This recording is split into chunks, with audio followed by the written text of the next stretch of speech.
Welcome students in your Hindi class. आज हम आपका चैप्टर 19 जिसका नाम है आश्रम का अनुमानित व्यय, ये चैप्टर गांधी जी द्वारा लिखा गया है। इसके क्वेश्चन आंसर एंड एक्सरसाइज करेंगे। ये चैप्टर आप पहले पढ़ चुके हैं। इस चैप्टर में गांधी जी ने जो सत्याग्रह आश्रम वो बनाना चाहते थे उसका अनुमानित व्यय का लेखा जोखा दिया है। लेखा जोखा यानी कि किन किन मदों में कितना खर्च लगभग हो सकता है, अनुमानित है यह पहले से ही अनुमान लगा के कि कितना व्यय किन किन मदों में होगा, इसके बारे में अनुमान लगा के उन्होंने अहमदाबाद सरकार को दिया कि अहमदाबाद सरकार को यह सारे खर्च उठाने चाहिए। तो ये जो सत्याग्रह आश्रम वो बनाना चाहते थे, यही सत्याग्रह आश्रम इन्होंने बनाया और वही 1917 में जाकर साबरमती नदी के किनारे स्थानांतरित हुआ और उसका नाम क्या पड़ गया, साबरमती आश्रम। तो चलिए आज हम इसके क्वेश्चन आंसर और एक्सरसाइज शुरू करते हैं। ओके, फर्स्ट चैप्टर है लेखा जोखा से। हमारे यहाँ बहुत से काम लोग खुद नहीं करके किसी पेशेवर कारीगर से करवाते हैं। गांधी जी छेनी, हथौड़े, वसूले क्यों खरीदना चाहते होंगे? क्वेश्चन है कि हमारे यहाँ होता है ना बहुत से काम जो है हम हेल्पर्स की सहायता लेते हैं, जैसे कि बढ़ई मिस्त्री का काम है या लोहार का काम है या मकान बनाने का काम है या कुम्हार का काम है। ऐसे बहुत से काम हैं जो दूसरे लोगों पर हम निर्भर रहते हैं, स्वयं नहीं करते उन कामों को। गांधी जी जब इन्होंने पूरा लेखा जोखा बनाया अपने व्यय का आश्रम का, तो वो छेनी, हथौड़े, वसूले, लोहार का सामान, इन्होंने खेती का सामान, ये सभी इन्होंने उस व्यय में डाला। क्यों डाला था? यह सत्य है कि हमारे यहाँ अर्थात भारत में बहुत से काम लोग खुद न करके किसी पेशेवर कारीगर से करवाते हैं। गांधी जी छेनी, हथौड़े, वसूली इसलिए खरीदना चाहते होंगे ताकि लोग कुटीर उद्योग, लोहार व बढ़ईगिरी आदि को बढ़ावा दें।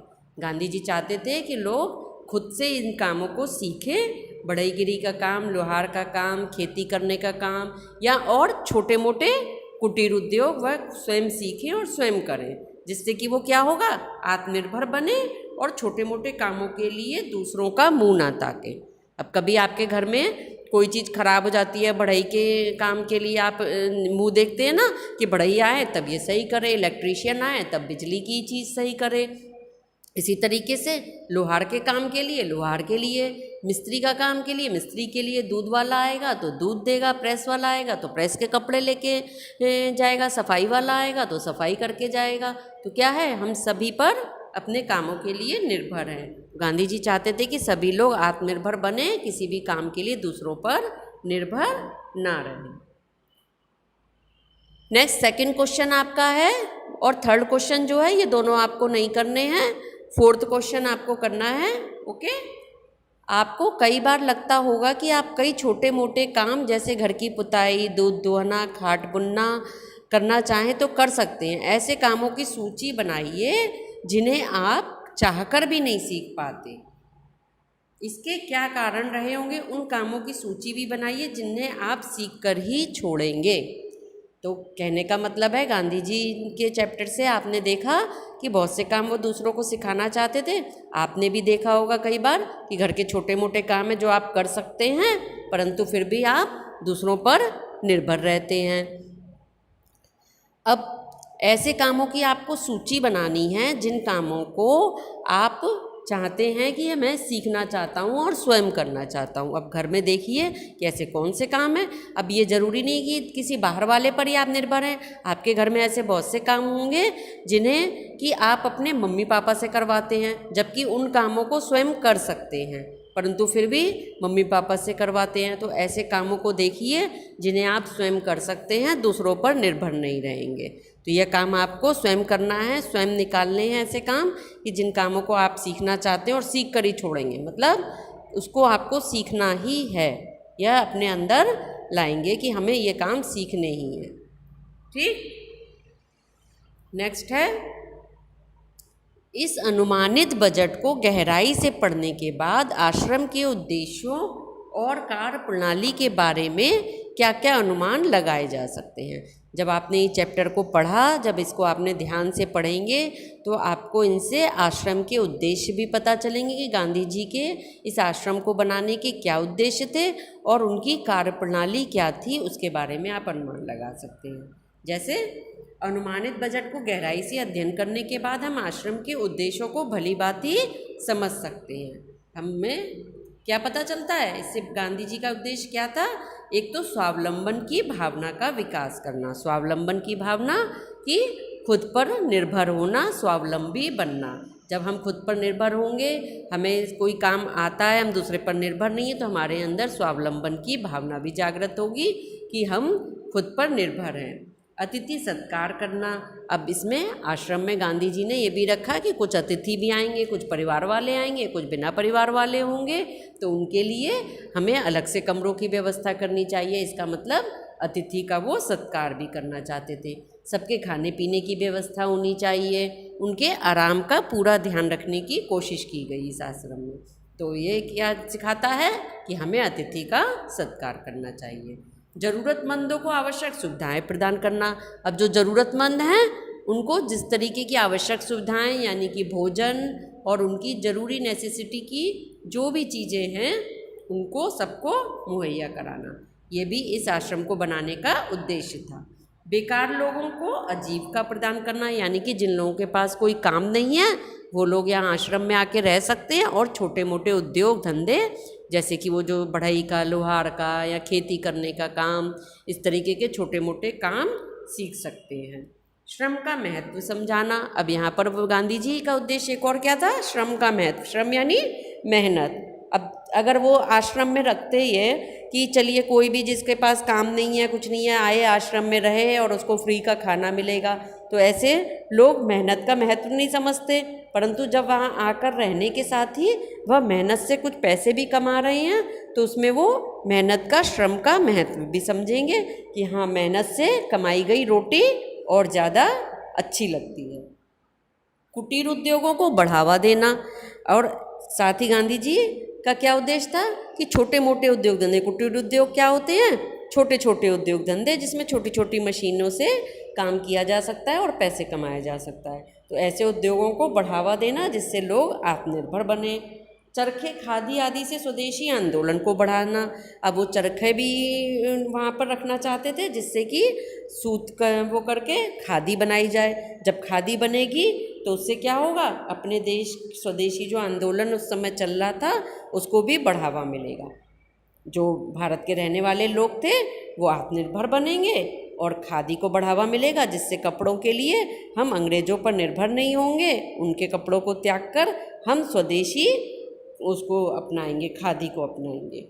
सहयोग की भावना का विकास, जब एक ही जगह पर बहुत तरह के अलग अलग लोग रहकर और एक सा काम करेंगे तो उससे क्या होगा? आपस में सहयोग की भावना भी डेवलप होगी कि लोग एक दूसरे को सहयोग करना चाहेंगे और आपस में मेलजोल भी बढ़ेगा और उससे आंदोलन में भी सहायता मिलेगी। इस आश्रम की कार्यप्रणाली का मुख्य आधार आत्मनिर्भरता है।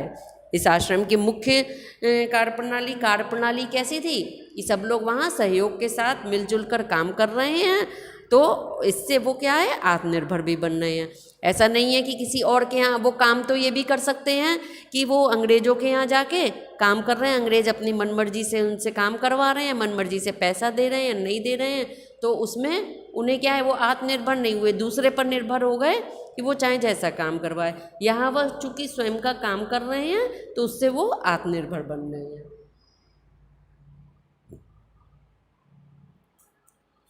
नेक्स्ट, भाषा की बात में आपके है कि अनुमानित शब्द, अनुमान में इत प्रत्यय जोड़कर, अनुमानित किससे बना है? अनुमान में हमने इत प्रत्यय, जब किसी शब्द के बाद कोई दूसरा प्रत्यय जोड़ा जाता है तो उसका अर्थ कुछ बदल जाता है। इस प्रत्यय को जोड़ने पर अनुमान को न नित में परिवर्तित हो जाता है। न किस में परिवर्तित हो गया? ना में जब इत जोड़ दिया, ई जोड़ दिया तो नी हो गया और था नित, अनुमानित। नीचे इत प्रत्यय वाले कुछ और शब्द लिखिए, इनमें मूल शब्द पहचानिए और देखिए कि क्या परिवर्तन हो रहा है। अब जैसे प्रमाणित, इसमें भी इत बाद में लगा है। व्यथित, द्रवित, मुखरित, झंकृत, शिक्षित, मोहित, चढ़ चित, इन सभी शब्दों में इत प्रत्यय जुड़ा हुआ है। तो आपको देखना है कि इसमें मुख्य शब्द कौन सा है और उसमें इत जोड़ने से क्या परिवर्तन हुआ। अभी इसको बाद में समझेंगे। इसके साथ ही क्या है, इत प्रत्यय की भांति इक प्रत्यय से भी शब्द बनते हैं। इत की तरह से ही बाद में हम इक जोड़कर भी शब्द बनाते हैं, जैसे कि साप्ताहिक। अब साप्ताहिक में सप्ताह के साथ क्या जुड़ गया, इक जुड़ गया, तो क्या हो गया साप्ताहिक। नीचे एक प्रत्यय से बनाए गए शब्द दिए गए हैं, इनमें से मूल शब्द पहचानिए। अब आपको इत और इक के दोनों के शब्द दिए गए हैं, इन दोनों ही शब्दों के आपको क्या करना है, मूल शब्द जो है और उसको अलग अलग करके देखना है। ओके, जैसे मौखिक, नैतिक, संवैधानिक, पौराणिक, प्राथमिक और दैनिक, इन सभी शब्दों में, मूल शब्दों में इक प्रत्यय जुड़ा हुआ है। अब इसका देखते हैं क्या होता है।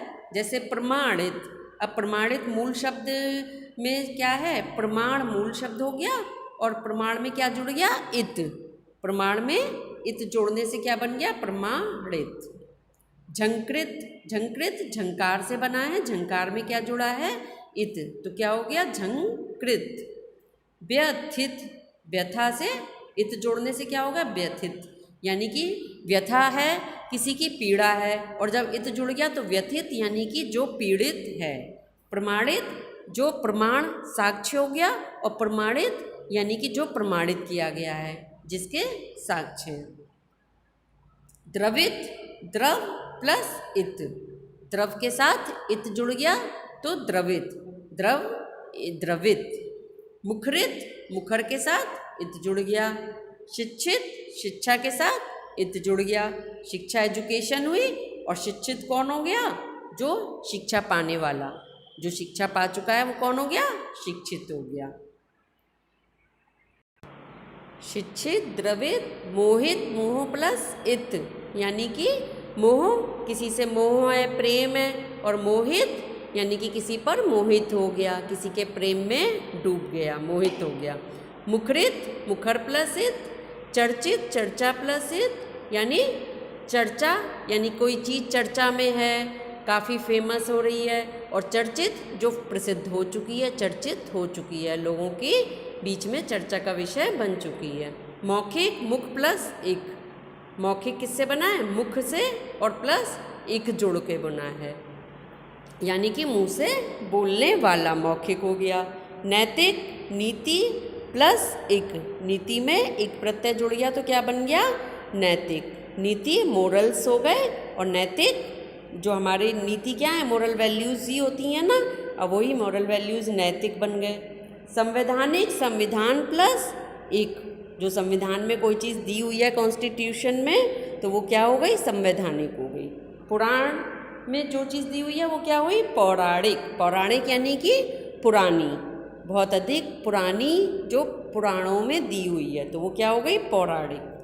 प्राथमिक, प्रथम प्लस एक, प्रथम प्लस एक यानी कि प्राथमिक, प्रथम है, और प्राथमिक, प्राथमिक यानी कि जिसको प्रथम पोजीशन दी गई है वो कौन हो गई, प्राथमिक। दैनिक, दिन प्लस एक, दिन, दिन हुआ एक, और दैनिक मतलब कि जो रोज दैनिक कार्यकलाप होते हैं हमारे, जो रोज कार्य करने वाले, वो क्या हो गए, दैनिक। नेक्स्ट दूसरा है कि बैलगाड़ी और घोड़ा गाड़ी शब्द दो शब्दों को जोड़ने से बने हैं।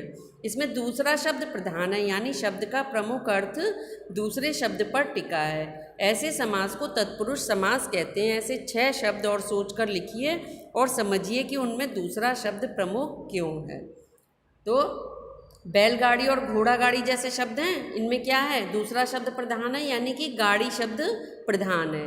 बैलगाड़ी किसकी बात हो रही है, गाड़ी की बात हो रही है। कौन कैसी गाड़ी है, बैल की जो गाड़ी है।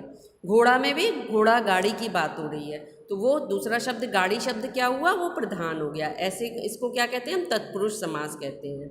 ऐसे 6 शब्द और सोचकर लिखने हैं आपको। तो पहले तत्पुरुष समास को और समझ लीजिए कि वह समास जिसका उत्तर पद या अंतिम पद प्रधान हो। यानी कि दो शब्दों को जोड़ के एक शब्द बना हुआ होता है, परंतु उत्तर पद या अंतिम पद मतलब जो दूसरा बाद वाला पद होता है वो प्रधान होता है। अर्थात प्रथम पद गौड़, गौड़ मतलब जो मुख्य नहीं होता है, और उत्तर पद की प्रधानता हो। जैसे राजकुमार सख्त बीमार था। अब सेंटेंस है कि राजकुमार सख्त बीमार था। अब इसमें क्या है, तत्पुरुष समास। राजकुमार शब्द जो है उसका विग्रह अगर हम करें तो क्या होगा, राजा का कुमार यानी राजा का बेटा। तो इस विग्रह पद में राजा जो है वो क्या है, पहला पद है, और कुमार यानी कि उसका पुत्र जो है वो क्या है, उत्तर पद, उत्तर पद है यानी अंतिम पद है। अब प्रश्न है कि कौन बीमार था, राजा या कुमार। अब हम अगर प्रश्न करते हैं कि कौन बीमार था, राजा या कुमार, तो इस सेंटेंस से क्या पता चला है कौन बीमार था, राजा का पुत्र बीमार था।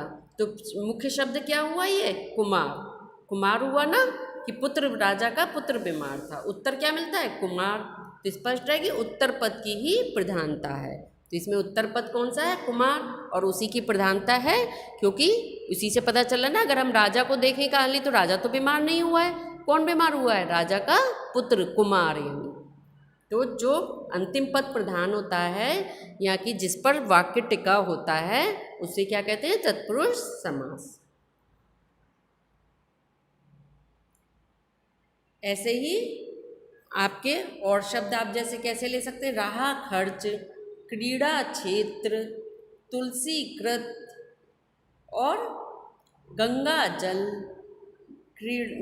वनवास, घुड़सवार, ये हैं और शब्द। ऐसे इन शब्दों में दूसरा शब्द प्रमुख है, क्योंकि दूसरा शब्द पहले शब्द की सार्थकता को स्पष्ट कर रहा है। जैसे राह खर्च है तो राह खर्च में राह के लिए खर्च, यानी कि खर्च किसके लिए किया जा रहा है, राह के लिए, रास्ते के लिए। तुलसी कृत यानी कि तुलसी द्वारा बनाई हुई, तो इसमें भी कृत प्रधान हुआ कि तुलसी, केवल तुलसी नहीं, तुलसी के द्वारा बनाई हुई, तुलसी कृत, तुलसी की बनाई हुई रचना, जैसे रामचरितमानस। गंगा जल, अब गंगा नहीं, सिर्फ किसकी बात हो रही है यहाँ पर, जल की बात हो रही है। जल किसका, गंगा का जल। क्रीड़ा क्षेत्र यानी कि क्रीड़ा के लिए जो भी, खेल के लिए जो भी क्षेत्र है। घुड़सवार यानी घोड़े पर सवार, तो किसकी प्रधानता है, सवार की, सिर्फ घोड़े की, क्योंकि यहाँ पर बात नहीं हो रही है, यहाँ बात किसकी हो रही है, घोड़े पर जो सवार है उसकी। तो सवार शब्द जो है उसकी प्रधानता है, घुड़सवार। वनवास, अब यहाँ पर क्या है, वनवास यानी वन में रहने वाला, वनवास वन में रहना। तो वन की प्रधानता नहीं हुई, किसकी प्रधानता हुई, कि वन में रहने की बात हो रही है, वनवास की बात हो रही है, केवल वन या जंगल की बात नहीं हो रही है। तो इन सभी में अंतिम पद प्रधान है, इसलिए इन्हें तत्पुरुष समास है।